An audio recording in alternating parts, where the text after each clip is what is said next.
In the previous video, we witnessed Athena, goddess of wisdom, skillfully orchestrated the gods' decision to send Hermes, the divine messenger who carries their will, to the island of Calypso to free Odysseus. As we recall, Odysseus had been held captive by the nymph for many years, safe, comfortable, but cut off from his true purpose. Hermes, the swift-footed herald of the gods, took on the task of delivering Zeus's decree. With that mission underway, Athena turned her attention to Ithaca, where Odysseus' son, Telemachus, lived under the shadow of his father's absence. Her mission, to awaken the young man, pushing him to maturity and preparing him for the challenges ahead, much like she had set in motion the return of his father. Disguised as Mentes, an old friend of Odysseus, Athena arrived at Telemachus' home, where she was warmly welcomed. Despite the rowdy feast of the suitors happening in the background, Telemachus upheld the sacred Greek custom of hospitality, offering respect to the stranger. These suitors, disrespectful and arrogant, pursued his mother, Penelope, while greedily feasting on Odysseus' wealth. Athena, in the guise of Mentes, praised Telemachus for his growth and his resemblance to his father. Yet her praise quickly turned into a gentle rebuke.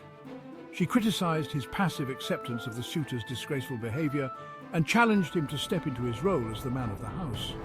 Rather than telling Telemachus that Odysseus was still alive, she chose instead to ignite the fire within him, pushing him to take action. Athena's message to Telemachus was straightforward. He must take charge of his household, confront the suitors, and seek out news of his father. She advised him to journey to Pylos and Sparta, where he would meet Odysseus' former comrades, King Nestor and King Menelaus.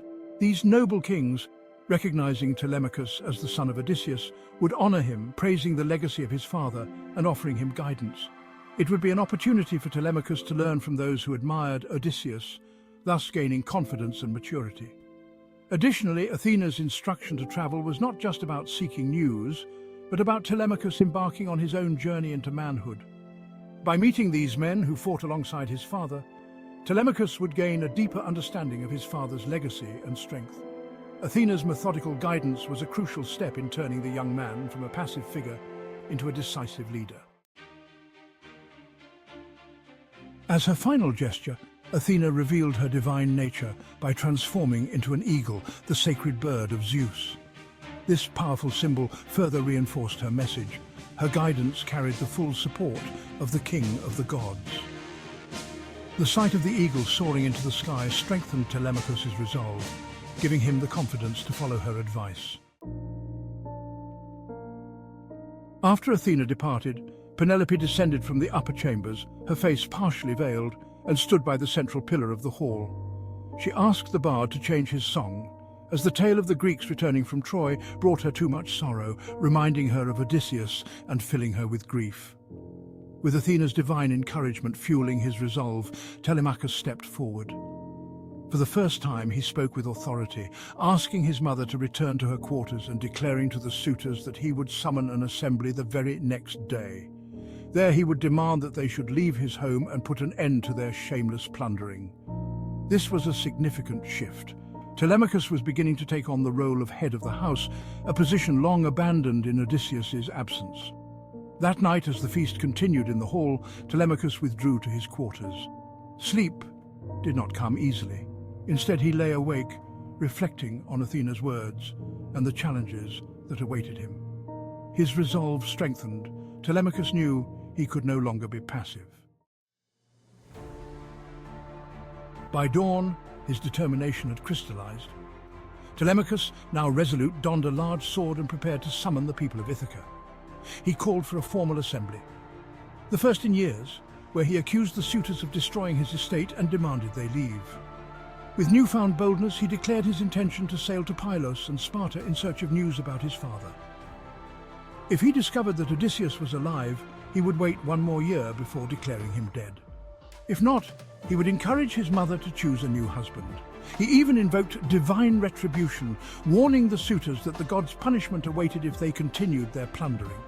At that moment, Zeus sent 2 eagles flying overhead, and one suddenly attacked the other with fierce strikes.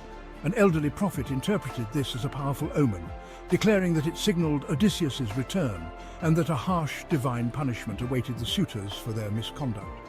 Yet Antinous, the suitor's most defiant and arrogant leader, refused to be moved by the warning. Instead, he shifted the blame onto Penelope, Odysseus' faithful wife, accusing her of being the cause of their continued presence in the household. Antinous recounted how Penelope had skillfully delayed choosing a new husband. She promised to wed one of the suitors once she finished weaving a funeral shroud for Laertes, Odysseus' aging father. Each day she worked diligently on the shroud, weaving in the daylight hours. But every night she secretly unraveled her progress, ensuring the shroud would never be completed. This clever deception kept the suitors at bay for years, as Penelope's loyalty to Odysseus remained unbroken, even in the face of relentless pressure. Mentor, a trusted friend of Odysseus left behind to protect his family, defended Telemachus. However, he too faced the suitors' mockery. As the assembly broke apart, Telemachus went to the shore and prayed to Athena. In response, Athena appeared in the form of Mentor, offering him guidance and courage. She instructed him to prepare provisions for the journey, promising to find a ship and crew. Telemachus returned home, arranged the supplies, and relied on Athena's power to lull the suitors into an early sleep, ensuring no one would hinder his departure.